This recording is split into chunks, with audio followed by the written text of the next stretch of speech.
उस टाइम हमारी सिस्टर ठीक थी, श्वास चल रहा था। जब तक वो बेचारे आए, बहुत मेहनत किए जो दिल्ली पुलिस वाले आए, वो लेकर आए, लेकिन खत्म हो गया। वो संभाल ही नहीं पा रहे थे, इतनी पब्लिक आ गई थी। चेंज वेंज कुछ नहीं हुआ था, जो गाड़ियां जहाँ से जाती है वहीं से जा रही थी। 26 साल में यहाँ पे हो गए। ऐसा तो आज तक कभी छठ पूजा में भी नहीं हुआ जैसा रात पब्लिक आई। भैया 9 बजे के आसपास हुई थी ये घटना। 9 बजे जब पुल है ना, इसके ऊपर बहुत ज्यादा पब्लिक हो गई थी और पब्लिक को बहुत कंट्रोल करा पुलिस ने, लेकिन पब्लिक इतनी हो गई थी कि लिमिट से ज्यादा वो संभाल ही नहीं पा रहे थे, इतनी पब्लिक आ गई थी। अब यहाँ दोनों तरफ गाड़ियां खड़ी थी, तो ऊपर पुल के ऊपर जो है वो भगदड़ मच गई। उसकी वजह से जो भी नुकसान हुआ वही हुआ है। प्लेटफार्म तो खाली था, प्लेटफार्म पे भीड़ नहीं थी।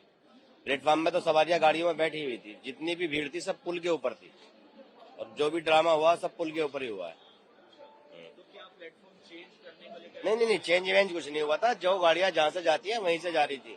वो तो जो स्पेशल है एक्स्ट्रा वो चला रखी थी और नंबरों से हर घंटे में गाड़ी जा रही थी। दोपहर से ही गाड़ियां चलनी शुरू हो गई थी यहाँ से, लेकिन पब्लिक इतनी आ गई कि इतना अनुमान ही नहीं था कि ऐसा हमने आज तक ऐसी पब्लिक नहीं देखी। 26 साल में यहाँ पे हो गए। ऐसा तो आज तक कभी छठ पूजा में भी नहीं हुआ जैसा रात पब्लिक आई थी। पता नहीं कहाँ से इतनी पब्लिक आई, और पूरी रात गाड़ियां चलने के बाद भी देखो अभी तक पब्लिक कम नहीं है, इतनी पब्लिक आ गई। पूरी रात स्पेशल गाड़ियां चली हैं यहाँ से, हर 20 मिनट में, हर 30 मिनट में, लेकिन पब्लिक बेहिसाब हो गई थी यहाँ पे।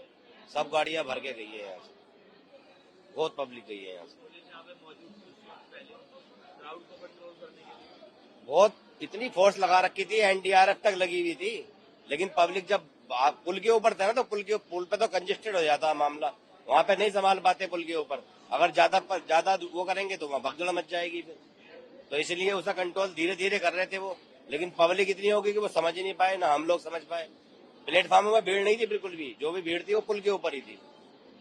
और पैसेंजर भी बहुत वो होते हैं, पुल के ऊपर सीढ़ियों पे बैठ जाते हैं। कितना समझा लो, समझते ही नहीं है पैसेंजर।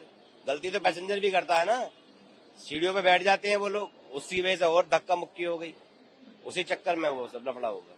ये जो कुछ भी यहाँ भगदड़ मची थी, इसमें प्रशासन का ही हम दोष देंगे, क्योंकि भीड़ काफी इतनी भीड़ थी जो उन लोग से भीड़ ना रोकने के लिए कोई आए। जब इतना होने के बावजूद भी हमने बीएसएफ वाले को बहुत ज्यादा रिक्वेस्ट किया, सर ऐसी बात है, मर जाएगी, कोई हमको हेल्प चाहिए, हेल्प दीजिए लेकर के। उन लोगों ने नहीं। फिर 100 नंबर पे हमने बात किया, 100 नंबर पे किया तो ये 1 घंटे, आध पौन घंटे होगा लेट। उस टाइम हमारी सिस्टर ठीक थी, श्वास चल रहा था। जब तक वो बेचारे आए, बहुत मेहनत किए जो दिल्ली पुलिस वाले आए, वो लेकर आए, लेकिन खत्म हो गया। और ये सर घटना होगा 8:30 और 9 के बीच में, 9 से पहले 10-5 मिनट पहले की घटना है। अच्छा, कितने लोग सर हम तो 14 आदमी थे, लेकिन मेरे सामने जो मृत्यु हुआ है वो 11 आदमी हमने अपनी नजर से देखा है। 3 तो बच्चे को देखा जो तुरंत खत्म हो गया, और 4-5 लेडीज को, बाकी एक जेंट्स को तो ऐसा देखा, 27-28 साल का लड़का है सर। उसको देखे तो मुझे यही नहीं होता जो मरा कि जिंदा, वो मर गया सर। वो जिंदा नहीं है, क्योंकि आया था यहाँ, देखा मैंने उसको।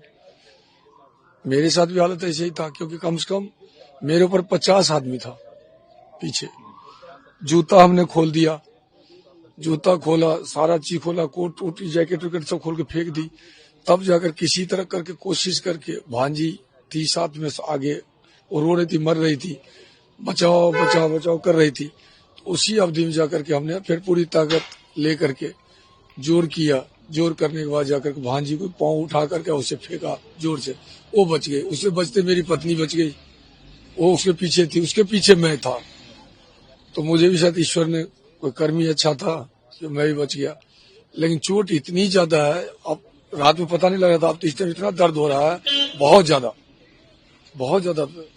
अब तो इन लोग हॉस्पिटल वाले की चाहिए, अगर डिस्चार्ज किया तो इनको तो कुछ न कुछ पर्ची देना चाहिए था, कोई प्रूफ देना चाहिए था। इन्होंने कोई प्रूफ भी नहीं दिया है।